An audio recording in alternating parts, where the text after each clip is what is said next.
Hello दोस्तों, स्वागत है आप सभी का एक और नई वीडियो में। दोस्तों, बहुत ज़्यादा स्टूडेंट का कमेंट आ रहा था कि सर मैथ का ऑब्जेक्टिव क्वेश्चन बताइए, क्योंकि मैथ हम लोगों का काफ़ी ज़्यादा वीक है। तो आप लोग बिल्कुल चिंता मत करिए, मैं आज इस वीडियो में 2023 बोर्ड एग्जाम में आने वाला एकदम वीवीआई गेस करके ऑब्जेक्टिव क्वेश्चन बता रहा हूँ। ठीक है, आप मात्र इस वीडियो को एक बार लास्ट तक देख लीजिए और अच्छे से एक एक क्वेश्चन को समझ कर याद कर लीजिए। ठीक है, तो चलिए बिना समय गवाए वीडियो स्टार्ट करते हैं। देखिए मेरे प्यारे स्टूडेंट, ये जो आपका 50 नंबर प्रश्न है ये काफ़ी ज़्यादा इंपॉर्टेंट है। ठीक है, 50 नंबर क्वेश्चन है, दो पासे को एक साथ फेंकने पर दोनों पर समान संख्या पाने की प्रायिकता क्या होगी। ये क्वेश्चन काफ़ी ज़्यादा इंपॉर्टेंट है। ठीक है, तो अब आप लोग एक बार फिर से क्वेश्चन पढ़िएगा। दो पासे को एक साथ फेंकने पर दोनों पर समान संख्या आने की प्रायिकता क्या है। आप लोगों को पता है कि पासा क्या होता है। पासा यानी कि लूडो। आप लोग लूडो तो खेले होंगे, लॉकडाउन में सबसे ज़्यादा आप लोग लूडो का इस्तेमाल किए होंगे। ठीक है, तो लूडो में 6 अंक होता है। कितने? 1 2 3 4 5 6। तो टोटल संख्या कितना हो गया? 6 हो गया। तो लूडो में 6 संख्या होता है। ठीक है, तो दो पासे को कह रहा है, तो टोटल परिणाम आपका कितना मिलेगा? देखिए टोटल परिणाम आपका मिलेगा 36। कितना मिलेगा? 36, क्योंकि दो लूडो है तो टोटल परिणाम मिलेगा 36। ठीक है, अब देखिए कह रहा है कि दोनों पर समान संख्या। मान लेते हैं कि दो लूडो अलग अलग है। ठीक है, पहला लूडो ये है और दूसरा लूडो ये है, दो लूडो अलग अलग है। ठीक है, तो दोनों को एक साथ फेंका जाता है। तो हो सकता है कि पहले पर 1 आए, दूसरे पर 2 आए, पहले पर 3 आएगा तो दूसरे पर 4 भी आ सकता है। ऐसे करके बार बार अंक आपका पलटी मारते रहेगा। ठीक है, तो कह रहा है कि दोनों पर समान संख्या आने की प्रायिकता है। ठीक है, समान संख्या मतलब समझते हो? समान संख्या यानी कि पहला पर 1 आएगा तो दूसरा पर भी 1 ही आना चाहिए। ठीक है, अगर दूसरा पर 2 आ रहा है तो पहला पर भी 2 ही आना चाहिए। ठीक है, ऐसे करके आपको 1 1 2 2 मिलेगा, 3 3 मिलेगा, 4 4 मिलेगा, फिर 5 5 मिलेगा और फिर अंत में 6 6 मिलेगा। क्या मिलेगा? 6 6 मिलेगा। यानी कि ये आपका टोटल हो गया 6, और टोटल कितना था आपका? 36। यानी कि 6/36 करिएगा और उसको भाग दे दीजिएगा तो 1/6 मिल जाएगा। यानी कि आंसर मिलेगा आपका ऑप्शन नंबर बी 1/6। आप लोग आंसर याद रखिएगा 1/6 आप इसका आंसर होगा। दो पासे को एक साथ फेंकने पर समान संख्या आने की प्रायिकता, यही आपका आंसर होगा। ठीक है, चलिए अगला क्वेश्चन इसका है, किसी घटना ई के लिए निम्न में कौन सही है। किसी घटना ई के लिए निम्न में कौन सही है, तो मैं आपको बता देता हूँ, अच्छे से आप लोग याद रख लीजिएगा। ये आपका प्रायिकता का क्वेश्चन है, यानी कि प्रोबेबिलिटी का क्वेश्चन, और प्रोबेबिलिटी में होता है PE plus PE plus PE dash यहाँ पर है। ठीक है, इज इक्वल टू 1। इसको आप गौर से याद कर लीजिएगा क्योंकि यह क्वेश्चन पूछेगा। ठीक है, P plus P dash equal to 1। P का मतलब होता है निश्चित घटना की प्रायिकता और पी डैश का मतलब होता है अनिश्चित घटना की प्रायिकता। तो निश्चित घटना की प्रायिकता 1 होता है, जबकि अनिश्चित घटना की प्रायिकता 0 होता है। अब दोनों को ऐड करोगे तो 1 के बराबर तो मिल जाएगा, इसमें कोई आपत्ति नहीं है। लेकिन पूछा कि कौन सही है, यानी कि बताइए तो पीई का मतलब क्या हुआ? निश्चित घटना। तो क्या निश्चित घटना का मान 1 से ज़्यादा होता है? नहीं, ये गलत है। क्या पीई यानी कि निश्चित घटना का मान, निश्चित घटना का प्रायिकता 0 से छोटा होता है? नहीं, 0 से छोटा तो -1 हो जाएगा।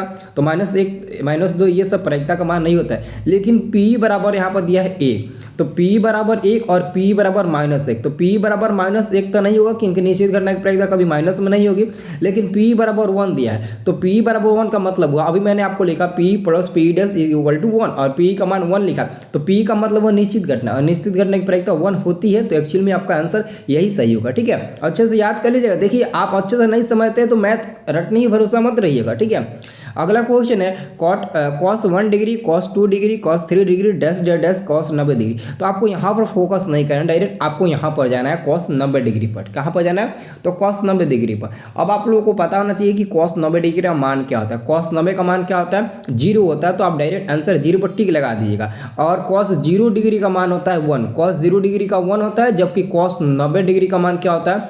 0 होता है। याद रखना। ठीक है, तो डायरेक्ट हम 90 पर जाएंगे। चलिए अगला क्वेश्चन आपका आ रहा है, इस पर तो एक नए क्वेश्चन पूछेगा, ये तो निश्चित है। ठीक है, 53 में जो क्वेश्चन का है इस पर आधारित एक नए क्वेश्चन पूछेगा। ठीक है, यदि tan थीटा बराबर 3/4 हो तो sin थीटा का मान क्या होगा। ये मान निकालना बहुत ही आसान है। सबसे पहले आपको पता होना चाहिए tan थीटा बराबर क्या होता है। tan थीटा बराबर P/B। पी बटे लंब बटे आधार होता है, पी बटे बी यानी कि लंब बटे आधार होता है, ठीक है, यानी कि परपेंडिकुलर अपॉन क्या हो जाएगा, बेस हो जाएगा। तो यहाँ पर आपको पी बटे बी का मान ऑलरेडी 3/4 दिया है और एक आपका मतलब कि नहीं है एच का मान, एच यानी कि हाइपोटेनस, ठीक है, यानी कि एच का मान जो है नहीं है, तो एच का मान आप आसानी से निकाल लेंगे अंदर रूट करके P square plus B square, formula आपको याद होगा, यहाँ से निकालेंगे एच का मान, तो एच का मान क्या मिलेगा, 5 मिलेगा। तो जब एच का मान 5 मिल गया, पी का मान दिया है, बी का मान दिया है, तो आप आसानी से साइन का मान निकाल सकते हैं। तो साइन थीटा बराबर क्या होता है, साइन थीटा बराबर पी बटे एच होता है, क्या होता है, साइन थीटा पी बटे एच। तो पी का मान ऑलरेडी इसमें दिया है 3 और एच का मान हम लोग निकाल चुके हैं 5, तो 3/5 आपका मिल जाएगा। 3/5 देखिए तो ऑप्शन नंबर डी में है, तो बिल्कुल है ऑप्शन नंबर डी में। अगर आपका बनाने का प्रोसेस अच्छा है तो आंसर भी उसमें रहेगा और आंसर जरूर आपका मिलेगा, ठीक है। चलिए जी अगला क्वेश्चन देखते हैं 54 नंबर।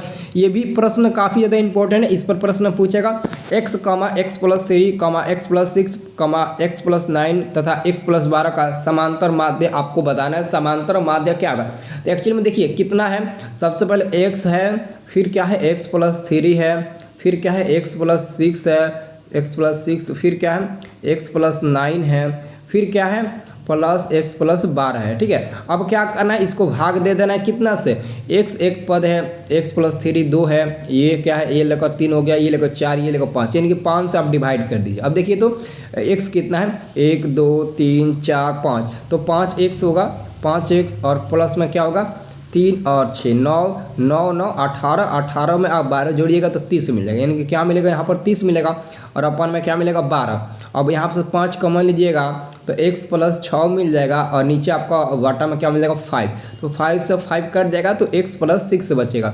तो x+6 इसमें आपको दिया होगा, यहाँ पर देखिए तो ऑप्शन नंबर ए में दिया। अगर आपको बनाने का तरीका है तो आंसर जरूर मिलेगा, ठीक है। अब इस क्वेश्चन को रटने वाली है साइन 18/cos 72। अगर देखिए साइन और कॉस और सेक और कॉसेक अगर इन दोनों के रूप में आए तो इसका भी मान क्या आप लोग लिख देना 1, और टेन और कॉट के रूप में आए, टेन और कॉट के रूप में अगर ऐसे में मतलब कि बाटा करके आए तो उसका भी आप लोग मान क्या टिक लगेगा, 1 ही पर टिक लगाइएगा। जैसे कि यहाँ पर है साइन कस के रूप में है, तो साइन कस के रूप में है तो आंसर क्या मिलेगा 1 मिलेगा, ठीक है। याद रख लेना इस क्वेश्चन को। अब देखिए इसका क्वेश्चन बताने वाला है, ये जो 56 नंबर क्वेश्चन है, कह रहा है ना यदि px = x² - 3x - 4 तो px का एक शून्यक है, px का एक शून्यक बताना है। ऑलरेडी इसको चाहोगे ना तो आप फैक्टर तोड़ के भी मान निकाल सकते हो, फैक्टर तोड़ के भी मान निकाल सकते हो, लेकिन फैक्टर तोड़ने की ज़रूरत नहीं है। आपको बताना है कि इसमें हम a b c d 4 मान दिया, 4 में से कौन सा मान इसमें रखे x के जगह पर, ताकि इसका px का मान 0 आ जाए। अगर px का मान 0 आ गया तो समझ लेना कि यह मतलब कि एक शून्यक है, तो कौन सा मान आप रखिएगा कि 0 मिल जाएगा। अच्छे से गौर से देखिएगा, अगर आप 4 रखते हैं तो 4 का स्क्वायर 16 माइनस 3 गुणे 4 तो 12 हो जाएगा, यहाँ पर 12 हो जाएगा, ठीक है।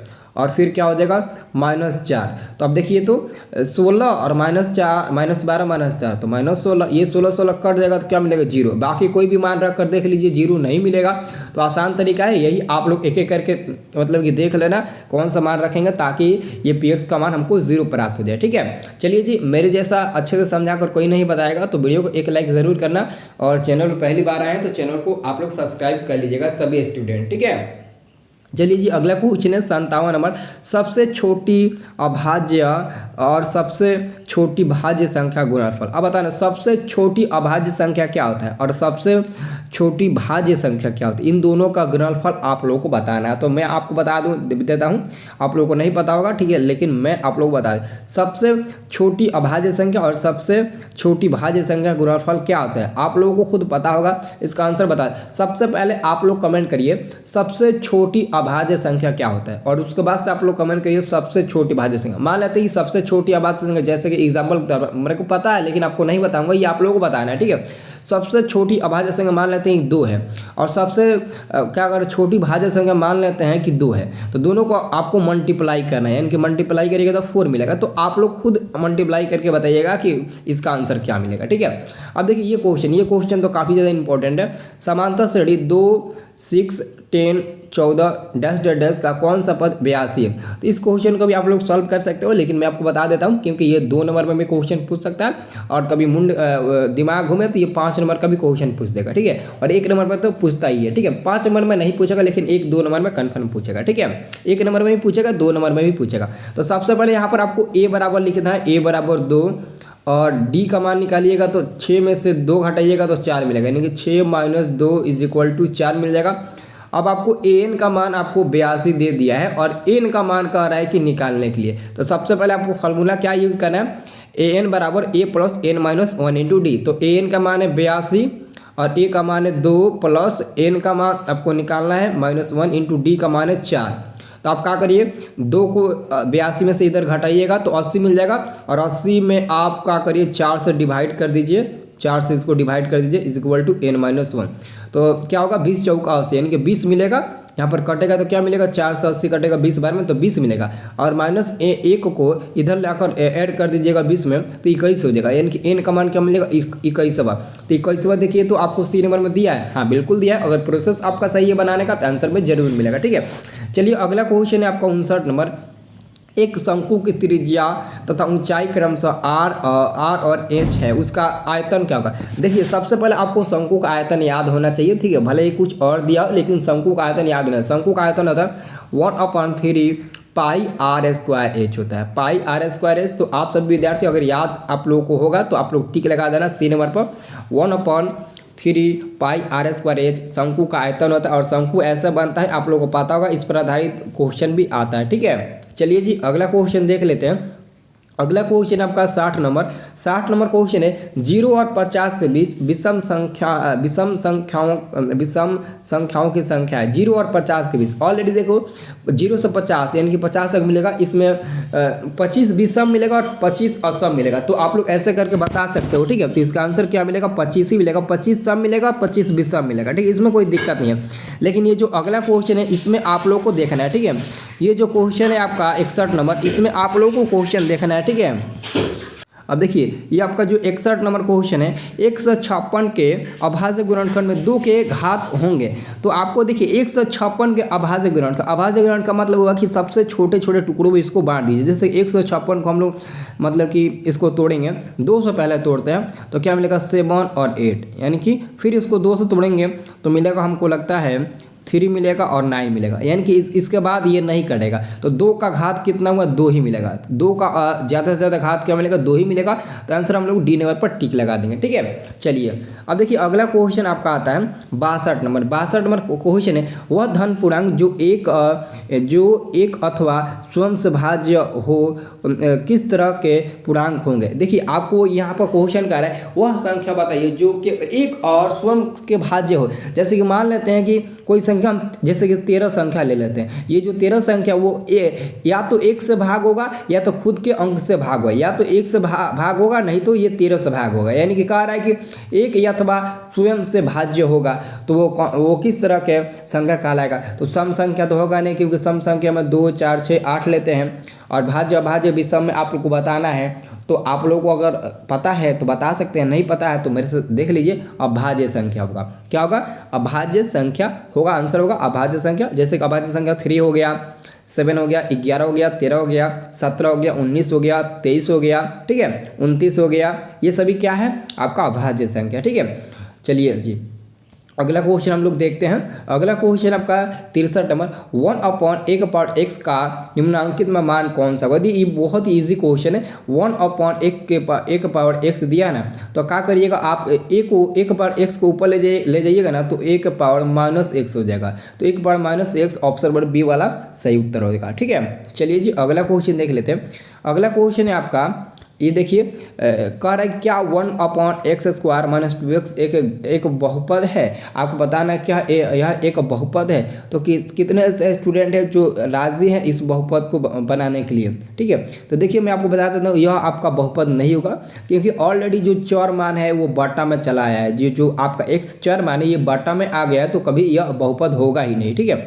और अंतिम क्वेश्चन है आपका किसी बहुपद px का एक शून्यक 3 हो तो px का एक गुणनफल होगा। कह रहा है कि किसी बहुपद px का एक शून्यक 3 हो तो px का एक गुणनफल कौन सा होगा, px का एक गुणनफल कौन सा होगा। तो एक शून्यक 3 दिया है तो समझ लीजिए 3 के ही रूप में आएगा, एक के रूप में नहीं आएगा, ना ही डी नंबर होगा। तो ए बी में से कोई इसका आंसर हो जाएगा। तो ए बी में से क्या होगा, x -3 होगा। अगर प्लस में दिया है तो -3 होगा, अगर माइनस में दिया होता तो +3 होता। ठीक है, तो याद रखना इसका आंसर होगा बी नंबर। ठीक है, तो मैं जितना भी प्रश्न बताया सबको मैं अच्छे से सॉल्व करके बताया। अगर ऐसे ही आपको और ज़्यादा प्रश्न सॉल्व करके अच्छे से समझना है तो आप इस वीडियो में कमेंट करके हमें बता सकते हैं। ठीक है, और इसके बाद से आप लोगों को एक और मतलब की बात बता दूं, अगर आप लोग हमारे चैनल पर पहली बार आए हैं तो चैनल को सब्सक्राइब कर बेल आइकन को प्रेस जरूर कर लेना। ठीक है, धन्यवाद।